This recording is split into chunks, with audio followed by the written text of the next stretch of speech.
Welcome to Real Talk with Star Scorpio, Season 1, Episode 3. As you see, I'm in the dungeon. I got a new picture up for everyone. Janet Jackson's in the house. Before I begin, I just like to let everyone know I started a Facebook page. I haven't been on Facebook since 2008, so I don't know what I'm doing. So this is the message to all my high school and junior high friends, Donville Junior High School, Victoria Park High School, and Jorja Henry. If you see a friend request coming from Real Talk with Star Scorpio, it's Peter Lawrence. Now, in this episode, Jazz Talk, I have the pleasure of interviewing my cousin, Aaliyah Jasz, singer, songwriter, and musician. Let's bring her in. Good morning, Aaliyah. How you doing today? Hello, I'm doing well. Good to see you. Welcome to Real Talk with Star Scorpio.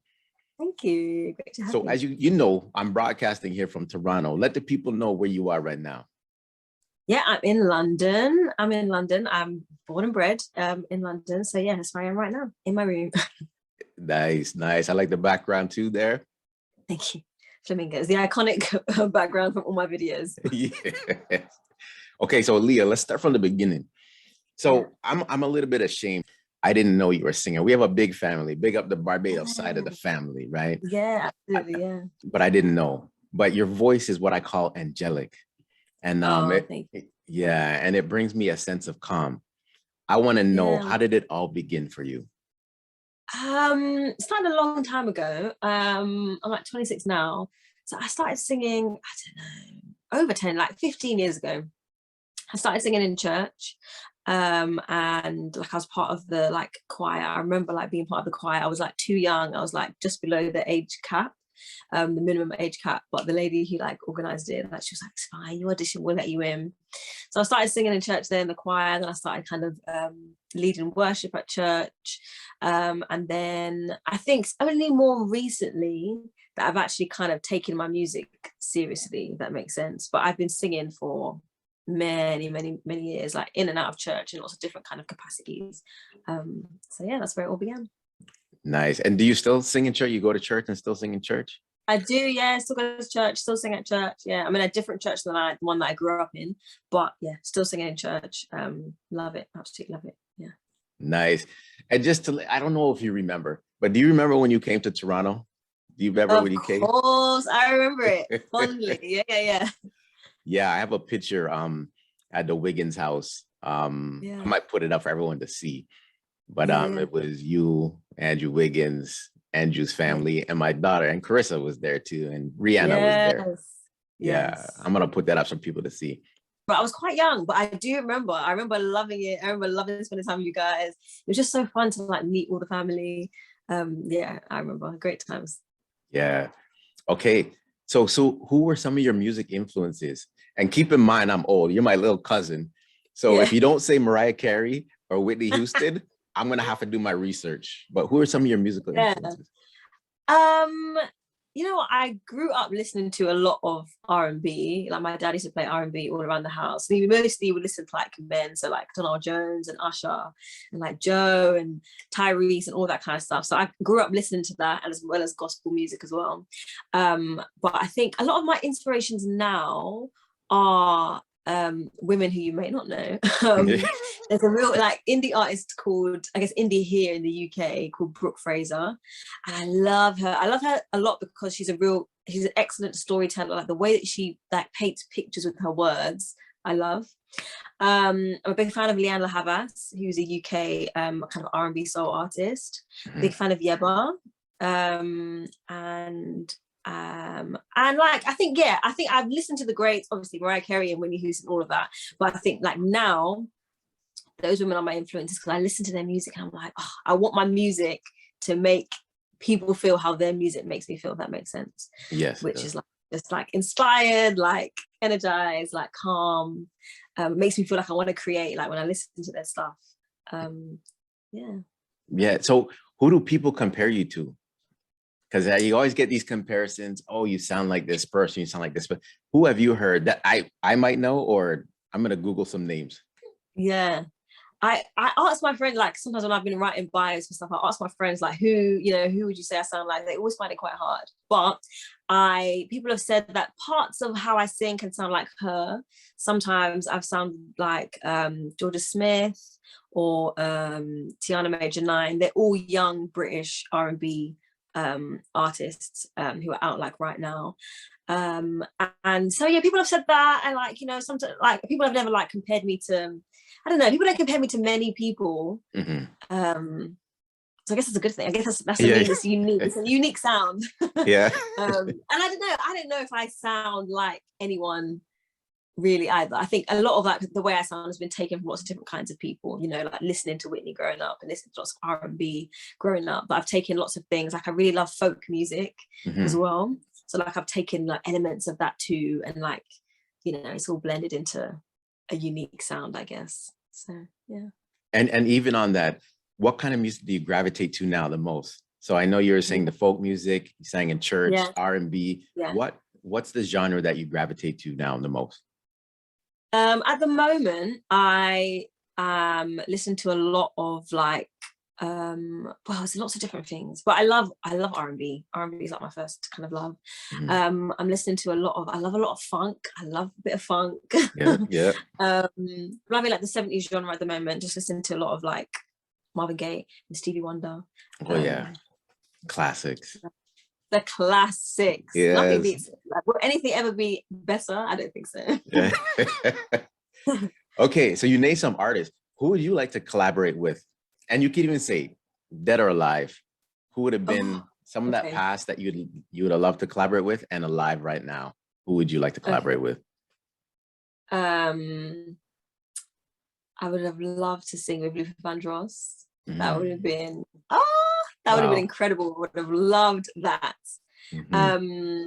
Marvin Gaye. Yes. I mean, yeah, that would be incredible. What else? Who else? I think more current artists. Like I said, Yeba. I just love Yeba. She's amazing. I would love to collaborate with her. And all the inspirations. The same woman, Leanne Havas. I'm a big lover of like British kind of rap, like grime music as well. So like some of the artists that they're like Dave. I would love to collaborate with them too. So a myriad of lots of different kinds of genres. But I think, yeah, the greats, like imagine like a song with Luther Vandross or Marvin Gaye. Oh wow. Like Whitney Houston. That'd be incredible. That would make my life. Has anybody reached out to you? Has anybody seen you on Instagram where you were like, oh my gosh, this person liked my song? Or you know what, not yet, because I think it's mostly I need to reach out to people as well. I think I've been very like I don't know, like a bit like sheltered, like I've been like a bit nervous about putting myself out there. So I've really only been doing it properly, like putting myself out there in the last like few months, like three-ish months, because I gave up my full-time job to do it part-time and then give myself more time for music, and that was only in August, end of August. So like I did an open mic like a couple of days ago, and so, like, I was meeting people, like networking and that kind of thing. So it's only just begun really. So I'm hoping that like, you know, doors will open, opportunities will come, and so not at the moment, but I'm sure it will happen soon. Well, with your voice, I'm telling you. And how did that performance go? Because one of the questions I wanted to ask was, you put yourself out there. That's amazing, and this is inspiring for some people to hear. But with COVID times, if you weren't out there in the past, did online help? Like, did you do any online shows? Like, you know, the DJs have been DJing online. Yeah, it's been Comedians crazy. have been performing online. But have you done anything online? I really haven't, you know. I just found it very hard to be creative during the pandemic. Like I didn't, like, some people were really like focused and were like, you know, I'm going to use opportunity to, you know, be my best creative self and create. I just didn't really have it in me. I think there's just too much happening in the world for me to be able to focus in and do and like create anything. So that time was just time, you know, I won't say wasted time, but just time. And I think it's only now that I'm like we're giving up my full-time job, because I was a teacher, like a full-time teacher, and there's literally no time or energy besides teaching. So I think now that I've given myself more time, I'm like, okay, cool, like I can focus on that. But yeah, there was nothing really to be profited on during during the pandemic for me. I didn't really do very much. Yeah. Okay. And you were just talking about creative. I want to know, what's the creative process like for you for writing? Mm. Mm. I'm still figuring it out, to be honest.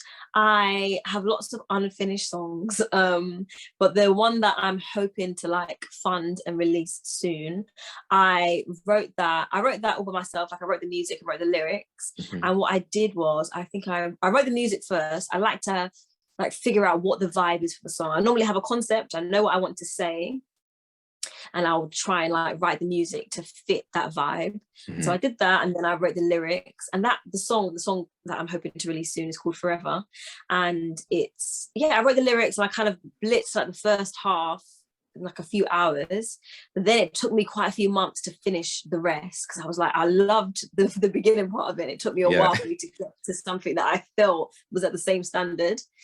So that's normally the process. I'll write the music myself or write with someone else, and then I'll use that, and then I'll write the lyrics on top. But for me, like, music is definitely important, but I feel like a lot of my music, I want to tell a story. So the lyrics and the lyricism has to be top tier, because I want people to like, listen to it. And then there needs to be a story. Like, it's not just about the music, it's both like the story that's being told as well. So see, I like when I start the conversations with people, because I have some questions I want to ask, but based on your answer, it guides me down my next question. So I want to know if you're willing to share Inhale, Exhale. There's an animation video to that song that you have, and it's on YouTube. What inspired you to do that? What were you going through when you wrote that?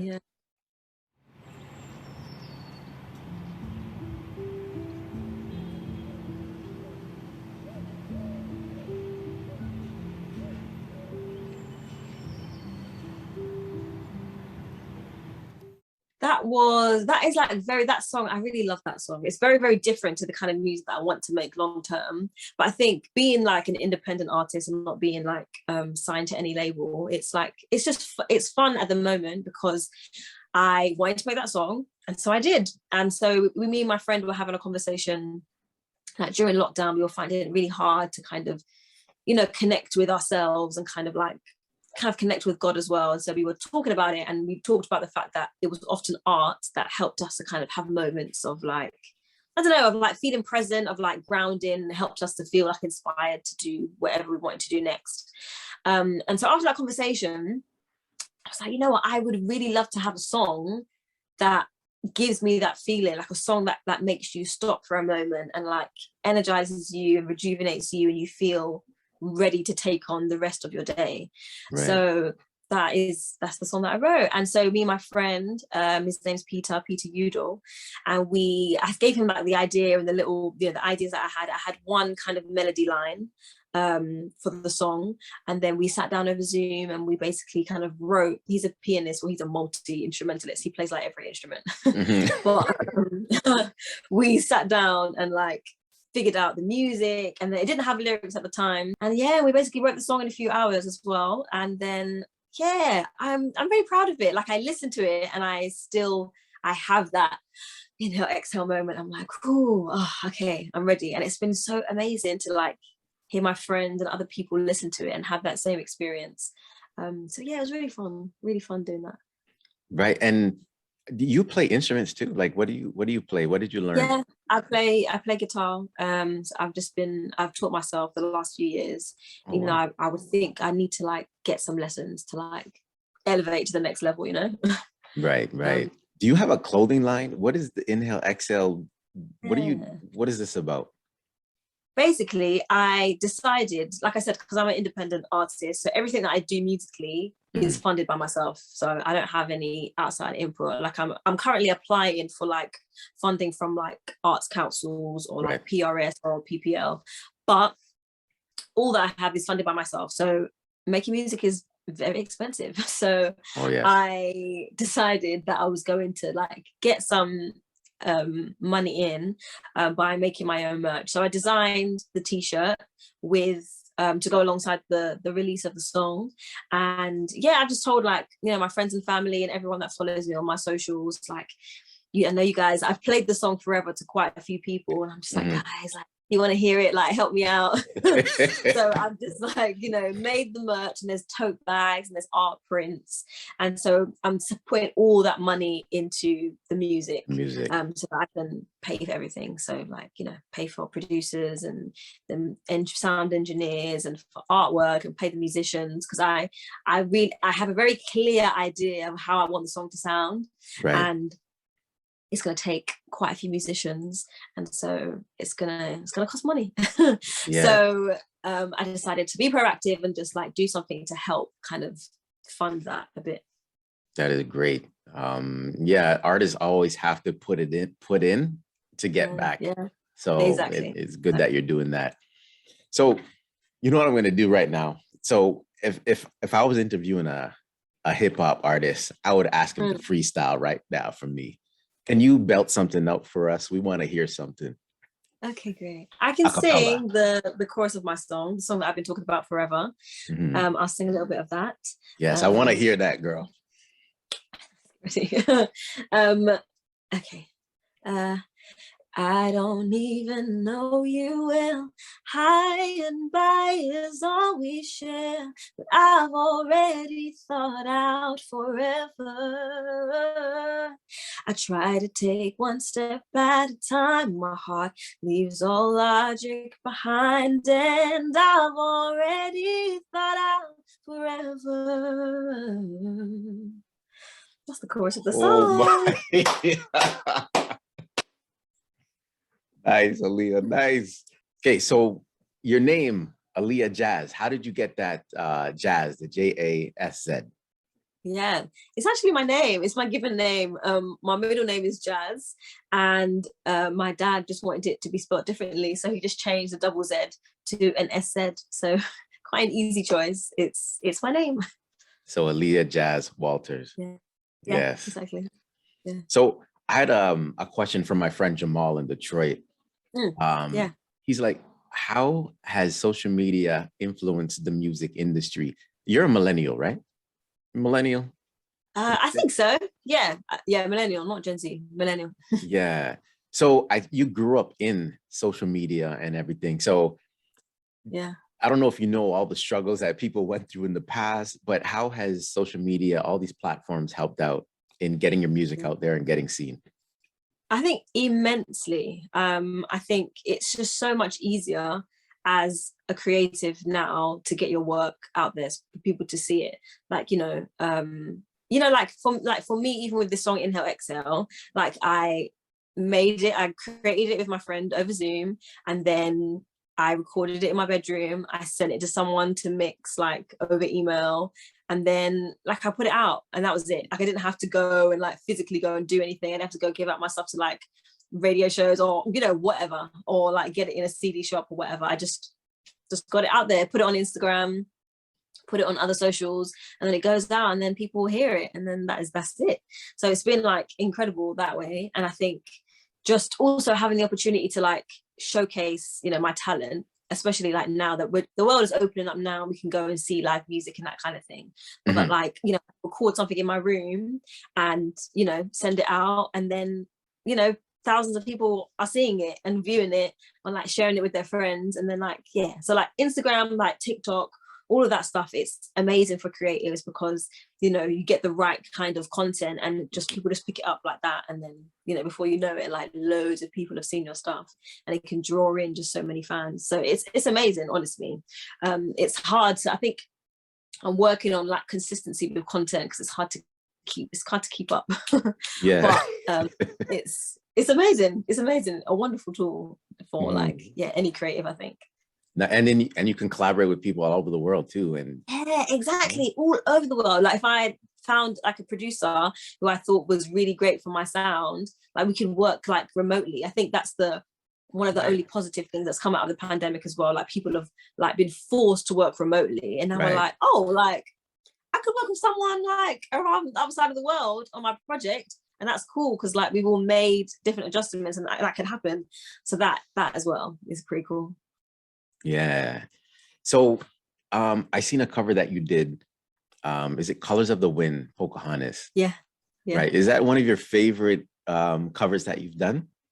It is one of my favorite covers that I've done. Yeah. And people have enjoyed that cover the most. And you'll never hear the wolf cry to the blue corn moon, for whether we are white or copper skinned, we need to sing with all the voices of the mountain. We need to paint with all the colors of the wind. You can own the earth and still all you'll own is earth until you can paint with all the colors of the wind. Which I wasn't expecting. Like I love Disney. I love it. I've always loved Disney. I love all the songs. And so when I was like doing the cover, I was like, like people love Disney, but I don't know if people are gonna gravitate towards it. But I really want to cover it, so I'm going to. But people loved it. I was so shocked. Yeah. So yeah, it's just cool. It's cool that people have really love that one, and it's like the one that's got like the most views like across like all my socials, like on YouTube and on Instagram and stuff. Yeah, I really enjoyed that one, and I shared it one time on my story. Yeah, I really enjoyed that. And Tasha, you know, my wife, was like, "Oh my gosh," like, you know what I mean? It gives you that good feeling, like I said before. Yeah, exactly. Which is wonderful. That's why I love it so much. Yeah. So do you remember your first performance? I don't really remember because it was probably when I was quite young. But one of the ones that I do really remember singing like that first time in church with that choir. I remember that. Mm-hmm. I remember as well, actually, part of my church when we were young, we used to have this little group called Little Hearts. And it was a group of like the younger children in the church, and we would learn songs and dance and do choreography, and we would perform it like in church. And once we got to perform in if you're from London, we got to perform in Peckham in the what's it called now, like in Peckham Square, like right near there's a library. It's like a big kind of open square. And like years ago, people used to perform there and that kind of thing. And now it's kind of used for like a market space and that kind of thing. But we got to perform there, and we sang like a song from like Sister Act 2, I think. Okay. And we did in our church too. And we sang the song where the girl has the really high note. Yeah. When the guy says that the really high note. And I was young and I could hit the note, and I remember feeling like, oh my God. It was such a good feeling, like seeing people like, and me hitting the note, being like, wow, did I just do that?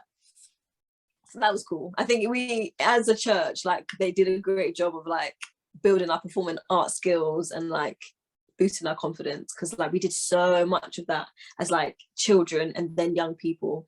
So we performed lots, and that was amazing, because it just, I just became very comfortable with performing and singing in that space, because it was a very safe space. Yeah. Do you have a vocal coach? I don't at the moment. I did used to have one, and I went for, I can't remember, maybe like 9 months or 6 months, something like that. And she was an opera singer, and she was incredible. And I think in the end, I just stopped going because she was expensive for me at the time, because I was at uni, so I couldn't afford her anymore. But I would love to go back, because she had great technique, and I would love some more of that. So I did for a little while, but not at the moment. All right, Aaliyah, thank you for coming out. I want you to let everyone know how they can reach you. Let me know your social media links so I can put them up. Where can they find you? You can find me on everything at Aaliyah Jasz. Aaliyah, like the late singer, and Jasz. Aaliyah Jasz on Instagram, on YouTube, on TikTok, on Facebook, all of that. So Aaliyah, you know I'm doing this for charity. I got 3 balloons in my hand, one on my left, one in the middle, and one on my right. Okay. Tell me which one you want me to pop. Let's do the middle one. Here you go.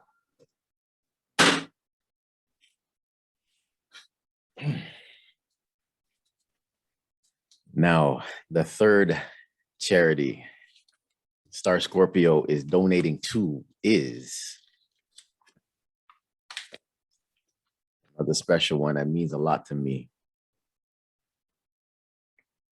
Oh, amazing. Great one. The Canadian Cancer Society. Thank you, Aaliyah. Third episode of Real Talk with Star Scorpio in the books. Everyone go check out my cousin, Aaliyah Jasz. This is Real Talk with Star Scorpio, and we out. Thank you so much.